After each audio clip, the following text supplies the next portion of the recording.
বন্ধুরা, হাতে অল্প সময় থাকলে একবার এই নাস্তাটা বানিয়ে ফেলুন। একবার বানালে বারবার বানাতে ইচ্ছে করবে। এতটাই খেতে টেস্টি আর পেটও অনেকক্ষণ ভরা থাকে। আর এতটাই হেলদিও। আপনারা ছোট থেকে বড় সবাইয়ের জন্য এই নাস্তাটা বানাতে পারেন। সন্ধ্যের সময় এই নাস্তা থাকলে আর কিছু লাগে না। চলুন দেখতে থাকুন। আমি এখানে যে ভাত খাওয়ার চাল হয় সেই চালই 200 গ্রাম নিয়েছি। আপনারা চাইলে আরও বেশি চাল নিতে পারেন। শুধু চাল দিয়েই এই নাস্তাটা তৈরি করব।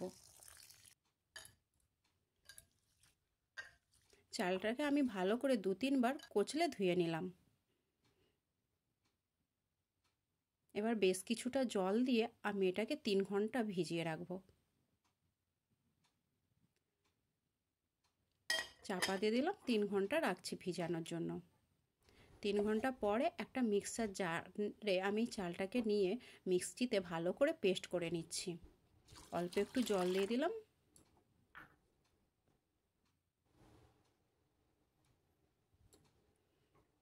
দেখুন, খুব পিনো করেই আমি পেস্ট করে নিয়েছি। এবার একটা বাটিতে আমি ঢেলে নিচ্ছি। আপনারা এটাকে শিলপাটাতেও বেটে নিতে পারেন। আমি আজকে মিক্সিতেই বেটে আপনাদের দেখাচ্ছি। এবার এতে আমি প্রথমে 2 কাপ জল দিয়ে দিচ্ছি।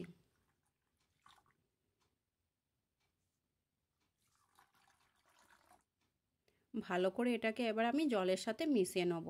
এটাকেও আপনারা হাতের সাহায্যে মেশাবার চেষ্টা করবেন। কতটা ঘনত্ব রেখেছি আপনাদেরকে আমি সামনে থেকে দেখাচ্ছি। পরিমাণ মতো নুন দিয়ে দিলাম, নুন দিয়েও আর একটু গুলে নেব।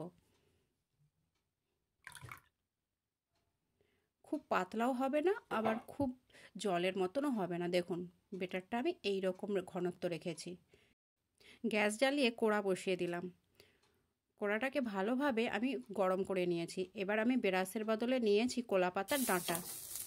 সেটার সাহায্যে আমি এখানে তেল বুলিয়ে নিলাম কড়ায়। এবার আমি অল্প অল্প করে দিয়ে দিলাম। একটা বাটি মাপে আমি অর্ধেকটা বেটার নিয়ে এখানে দিয়েছি।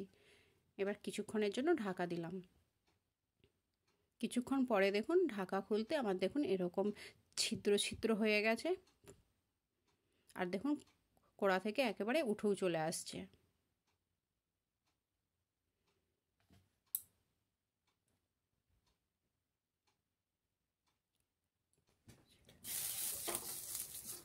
একদম সামান্য শুধু জাস্ট ব্রাশ করে নেবেন। তেল তেমন লাগেই না, সাদা তেলই ব্যবহার করবেন। আর এইভাবেই আপনারা অল্প করে দিয়ে কড়াইটাকে ঘুরিয়ে এটাকে বড় করার চেষ্টা করবেন। এটাকে এখানে আমরা সরু পিঠা বা গেঞ্জি পিঠা বলে থাকি। আর আপনারা এই ব্যাটারে নারকেল দিতে পারেন, নারকেল কোড়া। দেখুন, আমি কয়েকটা পিঠাই আপনাদেরকে করে দেখাচ্ছি।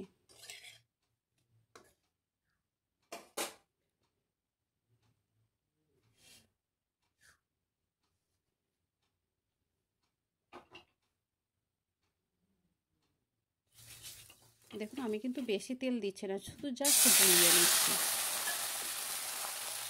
এভাবে আস্তে আস্তে আপনারা কড়াটাকে ঘুরিয়ে এটাকে বড় করে নেবেন। আপনারা এর থেকেও বড় করলে তখন আপনার বেটারটাকে আরও বেশি করে দেবেন।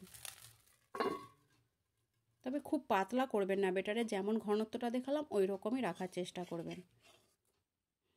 কত পাতলা দেখুন পিঠেগুলো হচ্ছে। দেখুন কত সুন্দর কড়াই থেকে উঠে যাচ্ছে। আপনারা মাটির তাওয়াতেও করতে পারেন। আমি এখানে উনুনে মাটির তাওয়ায়, আর মানে যেরকম প্রসেসেই বলুন আপনারা শুধু এই রকম ব্যাটারটা রাখার চেষ্টা করবেন। এতটা পাতলা আর খেতে সুন্দর হয়, আপনারা বানিয়ে দেখুন।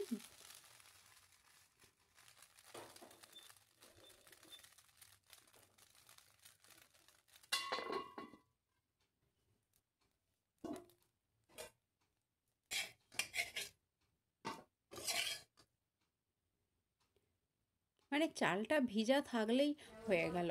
আর এতে আর টাইমই লাগে না। দেখুন কতগুলো পিঠে হয়েছে। দেখুন 200 গ্রাম চালে কত পিঠে হয়েছে।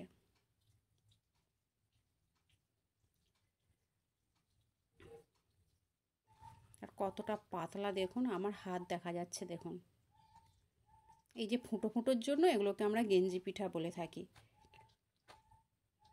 অনেকে সরু পিঠে বলে। আপনারা কি নামে জানেন জানাবেন।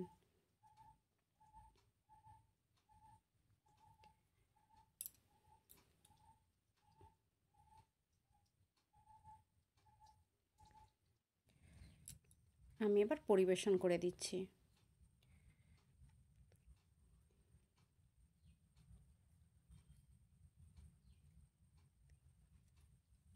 ভিডিওটা ভালো লাগলে লাইক, শেয়ার, কমেন্ট, সাবস্ক্রাইব করতে ভুলবেন না।